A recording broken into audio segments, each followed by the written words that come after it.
Wealthy millionaire proposes to Mistress, but pregnant wife finds out and divorces him on the spot. In the gilded halls of opulence, one secret can unravel everything.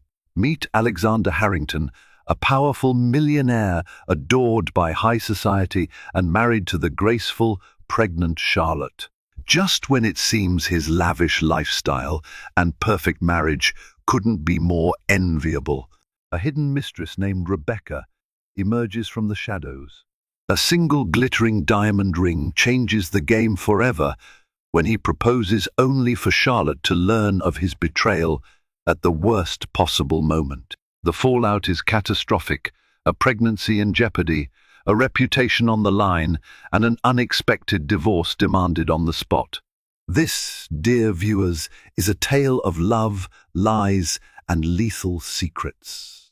Alexander Harrington's life was a testimony to the potent mix of ambition, charm, and unyielding determination. Born to middle-class parents in a modest Boston suburb, he learned the value of hard work early on. He once regaled friends with tales of delivering newspapers at dawn, stacking grocery shelves after school, and poring over business books, borrowed from the local library late into the night.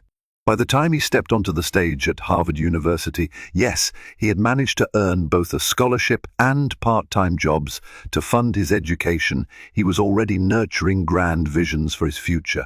Graduating with honors in economics, Alexander wasted no time. He launched Harrington Investments, a hedge fund that struck gold during a boom in technology stocks. By his early 30s, Alexander had built a formidable reputation on Wall Street.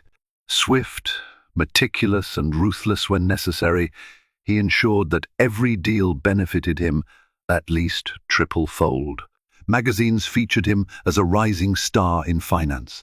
Photographs consistently captured his impeccable suits, hand-tailored Savile Row numbers in subtle shades of charcoal and navy, his sculpted cheekbones, and a disarming yet confident grin. But it was not only wealth that defined him. He possessed a remarkable magnetism, a personal warmth that made others feel secure. Board members, real estate moguls, start-up tech entrepreneurs, everyone gravitated toward Alexander. Some claimed it was his calm, measured voice that drew them in. Others swore it was his ability to listen intently and make you feel like the most important person in the room. But behind that charismatic facade was a man unafraid to bend rules for personal advantage. He hid that side well until, of course, everything came undone. The turning point in his personal life arrived at a lavish charity gala organized by the Forbes Foundation in New York City. That night, the city glistened with wealth, black limousines queued along red carpets, and the clinking of champagne glasses mingled with soft jazz music. Alexander spotted Charlotte Middleton across the crowded ballroom. She was conversing politely with a small circle of philanthropists, but appeared somewhat aloof, as if she found the entire spectacle a bit too ostentatious. Tall and poised, Charlotte exuded a quiet elegance. She wore a simple emerald gown that accentuated her auburn hair and bright hazel eyes. Intrigued, Alexander introduced himself. Charlotte turned out to be an upcoming art curator at the Metropolitan Museum of Art, renowned for her impeccable taste and eye for modern impressionists. She was neither naive about wealth nor blinded by it. She had grown up in a well-educated family in upstate New York, not quite the same economic bracket as Alexander, but enough to be comfortable and well-traveled. She was serious about her work, determined but with a soft spot for genuine connections. They danced that night, a slow, cautious waltz in the midst of swirling couples. By the end of the gala, Alexander had escorted her to her car, feeling a rush of excitement he hadn't felt in years. Over the next few months, he pursued her with a fierce desire. He sent her carefully selected bouquets of lilies and calla lilies, including little notes referencing art pieces she mentioned enjoying. He didn't shower her with lavish gifts, which he easily could have, but thoughtful tokens that demonstrated his commitment and attentiveness. Soon, their romance flourished. Charlotte admired his fierce dedication, his philanthropic undertakings, and the way he interacted with people from all walks of life. Her discerning eye told her that while he was powerful and ambitious, he was also vulnerable beneath the slick veneer, someone who desired real companionship. Alexander, for his part, found in Charlotte a moral compass that anchored him. She was unwaveringly honest, and her convictions challenged him to become a better man. When he proposed to her one sunlit afternoon in Central Park, in front of Bethesda Terrace, she accepted without hesitation. She truly believed she had found a partner for life. Their wedding was a modest affair, by billionaire standards, fewer than 200 guests. A cozy ceremony in the historical Lyman Estate in Waltham, Massachusetts. Still, the guest list was peppered with prominent figures, CEOs of major corporations, hedge fund power players, and even a few celebrities who had become casual acquaintances. The media labeled the event an elegant union of brains and billions. Shortly after, Alexander and Charlotte purchased a stately townhouse in Manhattan's Upper East Side. The property was lavish, boasting 6 floors, a roof garden, and an in-house staff. Yet Charlotte worked diligently to make it feel like a home rather than a showpiece. For a while, things were perfect, or so it seemed. Alexander maintained his scorching pace in the investment world, and Charlotte continued curating groundbreaking art exhibitions at the Met. They supported each other's dreams wholeheartedly, rarely giving ear to rumors about Alexander's potential indiscretions. The power couple's social circle included the likes of Robert Greene, a media mogul known for his flamboyant lifestyle, and Teresa Smith, an influential publicist who curated events for the city's elites. They traveled together, attended fundraising galas, sipped cocktails at newly opened rooftop bars with unobstructed city views, and all seemed sparkling on the surface. But beneath that glamorous veneer lurked small cracks, barely noticeable at first. Alexander frequently found himself having after-hours meetings, plush dinners at exclusive restaurants, and extended business trips that conveniently overlapped with hush-hush events. Charlotte, though suspicious, let it pass, rationalizing that such was the nature of a high-stakes finance career. After all, Alexander was a millionaire in a cutthroat field, and he needed to be present to close deals. Little did she know that soon one such deal would become a ticking time bomb in their marriage. Rebecca Marshall was anything but ordinary. She hailed from a small industrial town in Ohio, a place of rusting factories and battered trucks, overshadowed by financial hardship. Determined not to be trapped by her circumstances, she moved to New York with dreams bigger than the Manhattan skyline.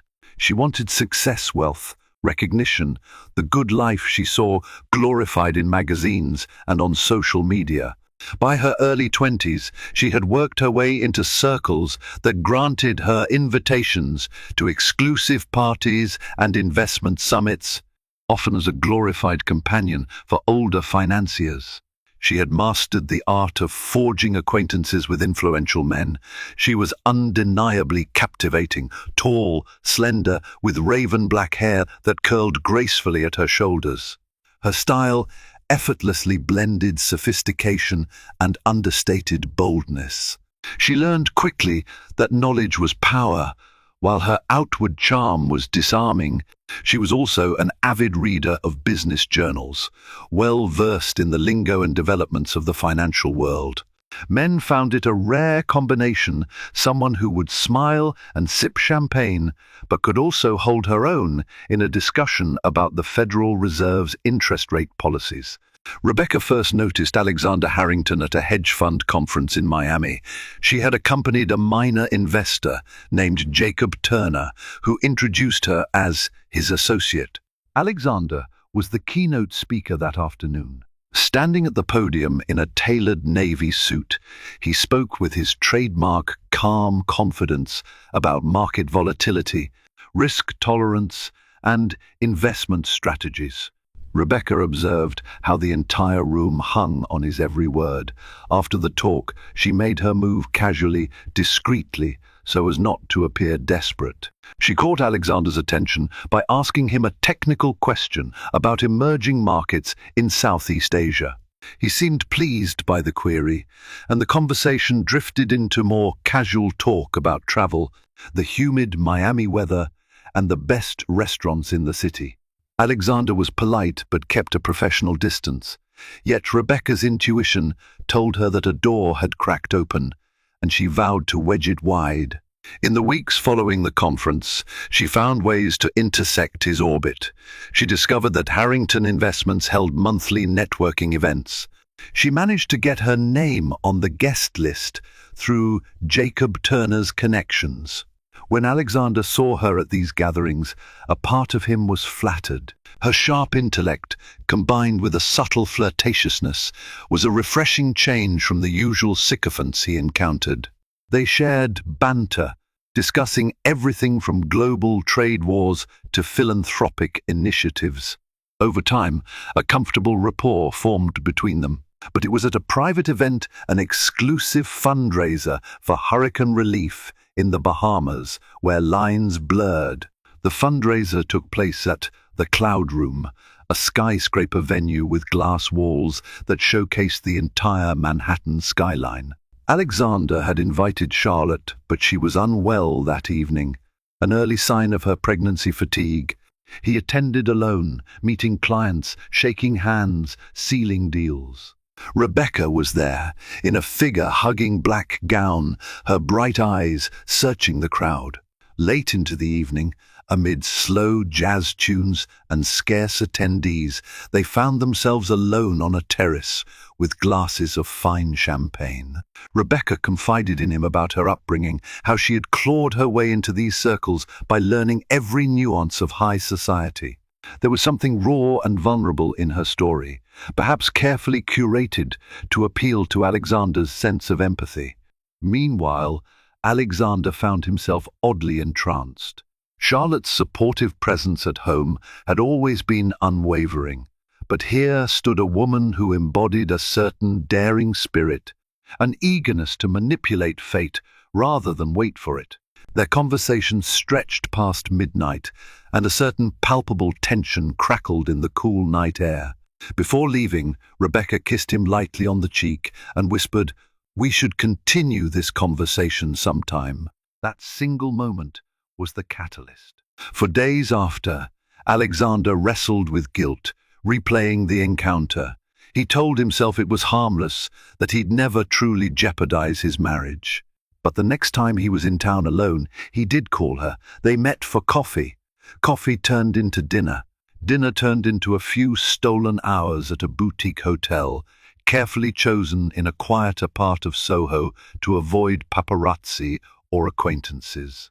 So began their clandestine relationship. Under normal circumstances, perhaps it might have stayed a fleeting affair, but something deeper caught hold.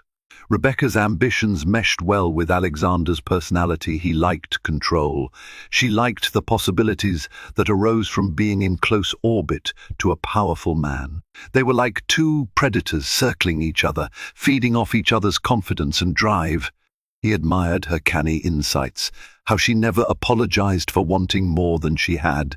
She admired his power and saw him as her golden ticket to the top echelons of society. Their secret trysts became more frequent, carefully orchestrated around Alexander's business trips. Rebecca used burner phones to communicate, always discreet, never texting or calling at suspicious times.